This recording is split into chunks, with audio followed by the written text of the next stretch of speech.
Hello everybody, I'm Mr. Deadman of Hard Talk Radio and Rant and Chill, and let's talk about the good things devils do. Do they do any good? Do they? Well, let's see.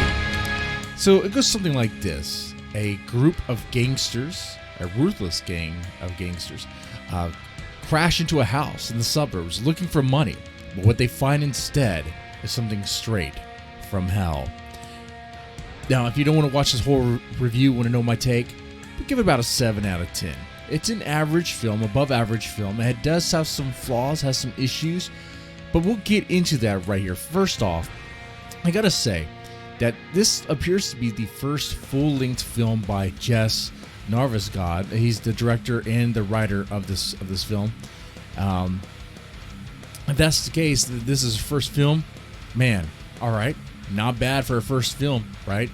A lot of indie filmmakers, their first film, not so good. You know, sometimes that happens that way.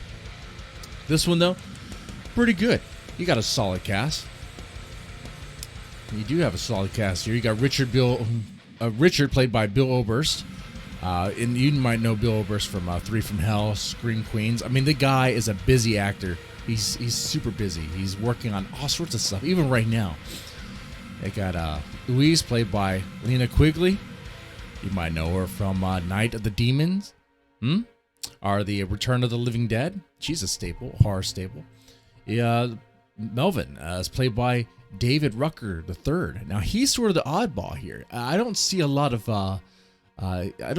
horror films under his belt, but that's okay because his character is sort of like the soft comedic goofball. You don't think anything of him. You don't suspect anything anyway. You got Mouse, which is going to be Richard's daughter, played by Mary Catherine O'Donnell, and she was in Salem and Night of the Wild. Horror movies under her belt, right? Plenty of horror movies. And you got Caroline, which is played by Kelly Wilson Robinson, and she was on Rant and Chill not too long ago, talking about what grinds her gears. Okay, now. Let's get... Oh, also, forgot the another name. Kane Hodder. You got Kane Hodder in this film. I mean, you know who he is, right? Yeah, he's the body of Jason. When you think Kane, you think Jason, pretty much. When you see Jason, you're seeing Kane Hodder.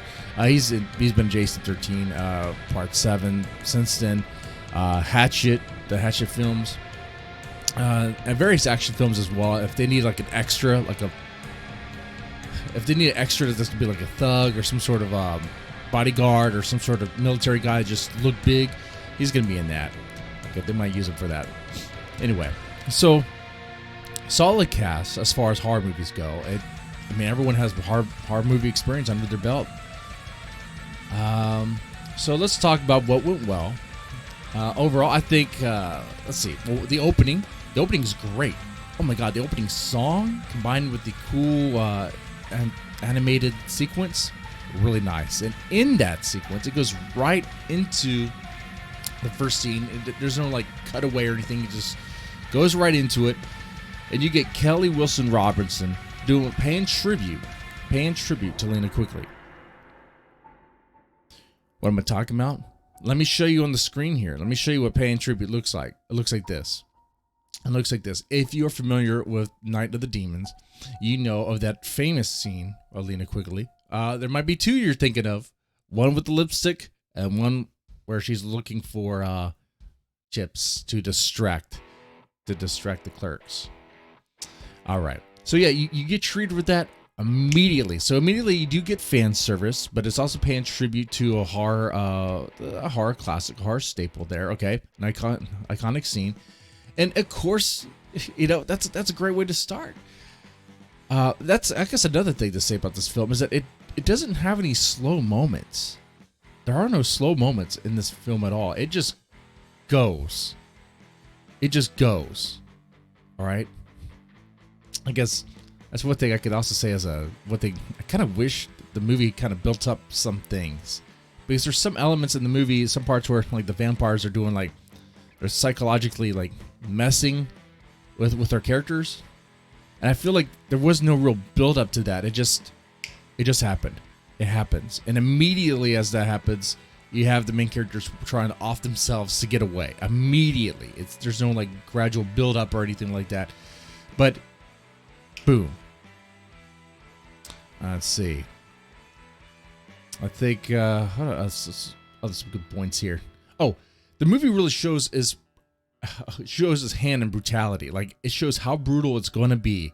Right after this opening scene, you're treated with Kane Hodder's, I guess you could say his opening scene. His opening scene. You know, he gets his own. When we're introduced to him, his character, Percy. Ruthless, like complete psychopath. What happens there? And this movie is not for the faint of heart. It's a horror film, right? Very bloody, very gory. But on top of that, though, with that, I mean, the characters are fun. Well, they can be. The characters can be fun when they're supposed to be entertaining, you know, that sort of way. And I think the actors that played the characters did really well. I mean, the movie's fun when it needs to be, and I mean, you got Melvin, a middle-aged college professor that lives at home with a 40-year-old stepdaughter. And there's a part in the beginning of the film where he pretty much has like a sort of breakdown. He sort of castigates his wife over how much of a failure they are for having a 40-year-old stepdaughter in their house, and how they don't have much to live up for. You know, they don't have much in their life other than this one day, Halloween. This one thing he likes to do: set up elaborate decorations for the kids, give them some sort of peace of mind, you know, and have some fun. But yeah, the mental breakdown was hilarious. And also, there's a song that Kelly's character dances to quite a bit, and it's the worst stepdaughter song. It's just generic, like the worst stepdaughter song. Okay, but so the movie's self-aware. I mean, the characters in the movie are pretty self-aware of how hilarious their situations are when they do seem kind of pitiful. So that's good. That's good. So it's fun. The dialogue is very reminiscent of that of like a Rob Zombie film or a Kevin Smith, but just demented and sick. A little bit of Pulp Fiction.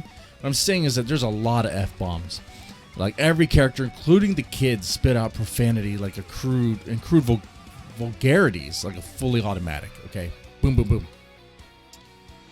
Now that doesn't bother me, but for some that might be a deal breaker. If it is, this is not your film.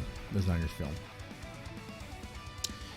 And another thing about this film is that it's more of a situation than it is a full-on story. You get that a lot of horror, and horror can actually do that and be just fine with it. I mean, it's situations, not really a story. You sort of explain why the characters get to where they are, why they got there, and then you have them try to survive a horrible scenario. Boom. You don't need to change that. It works very well. So that's what you get here. It's more of a situation than motivating factors to bring the characters together. I mean, how do you get a group of ruthless gang members? Like you get, let's say, like you get the gang members, you try to get them to Melvin's home, right? And then you have the gangsters have division within themselves due to some conflict, some issues. So they start breaking down immediately, right? So you have home invaders in the dude's home, and then they don't realize the home that they targeted, Melvin, who seems innocent and simple and basic, he's into his own stuff. Like, he got this elaborate decoration for Halloween. He ordered it. It was supposed to be the remains of a vampire. Turns out it was actually the remains of a vampire. I know some might say, "Oh, that's so cheesy," but actually, I think that's fine. That's perfectly fine. In horror, you're gonna have some crazy element, but you don't have to fully explain it. You don't need to be overly complicated. Just be simple. Be simple. With Evil Dead, it worked so well because it was just a recording that he played, and that's what brought the dead back. Boom. You just need something basic, something simple. You look back of all the horror movies you liked, the ones you enjoyed, they probably some very simple premise as to why zombies are there, why the monsters are there, or what's going on. You keep it simple, stupid. That's all it is. Okay, so we ordered, I mean, is it far-fetched to believe that an atheist professor would order some vampire remains for a cool Halloween decoration. No, it's not far-fetched at all. In fact, I think that's what would happen, because he wouldn't think anything of it. However, there's something about the guy that makes you wonder, how much of an atheist is he? Does he actually believe in this stuff? I don't want to give all that away because it kind of gives a little too much. But just say Melvin is not the innocent guy he looks like. In fact, you could probably say he's the actual criminal, the bad guy in this. And that's one thing about this title: the good things devils do. The good things devils do. All these characters are devils. All of them are devils in their own right. I mean, you got Percy, who's the psychopathic gangster. He's a homicidal maniac. You got Richard, played by Bill Oberst, who's a small-time gangster, but he's trying to retire, trying to get out, but he has his daughter roped into it. His daughter's roped into it. He's stealing cars and stuff. And all his sins, all his problems, it comes back to haunt him too. I mean, they're all like vile characters, I should say. So when they're put in a situation where they have to fight each other, or fight to survive against a vampire thing, it's kind of cool. Let's see, what else can I say here? Oh, great one-liners. The one-liners are hilarious. Dude, it's like Pulp Fiction level one-liners. Some things I need to rewatch and quote some of this stuff because it's pretty cool. Pretty cool stuff. Like I said, the opening soundtrack. I don't know about the whole soundtrack, but the opening song was great. It reminded me of Doom or some sort of ultra-violent cool game that I played before in the past. All right, now let's talk about what didn't work. Okay, so this movie has its flaws, and the main flaw for me is the vampire sounds. The vampire sounds. Masquerade, the vampire, which is our main vampire baddie, had these weird sounds added on top of her. Like, you'll see what looks like, and the makeup is great in this. The makeup is great, but she looks cool. She looks convincing as this demented vampire thing, but why do you have to throw on sounds that do not blend well? Like, for example, whenever Masquerade is attacking, there's like this demented laugh track. Like you're watching Telemundo in hell, and the TV's laughing at you for being such a pathetic gringo that he can't even tolerate mild sauce without chugging a gallon of water. Maybe that's a personal thing. But no, whenever she attacks, there's like this demented laugh track. Or when she's looking at people, when she's talking to them, there's like this like heavy creature growling, like something you hear from Alien or Predator or Doom, the video game Doom, like the pink demons in Doom, those sounds. Or a dragon from Lord of the Rings. It doesn't sound right. It sounds weird. The good news is, it's only really annoying in the beginning, and I guess they realize and they dial back in the second act and third act. They dial it back a bit, or maybe I just got tolerated it or something. I don't know. I mean, the vampires overall were okay. It had like they used the vampire sort of, I guess, cliches that you'd expect. That are kind of.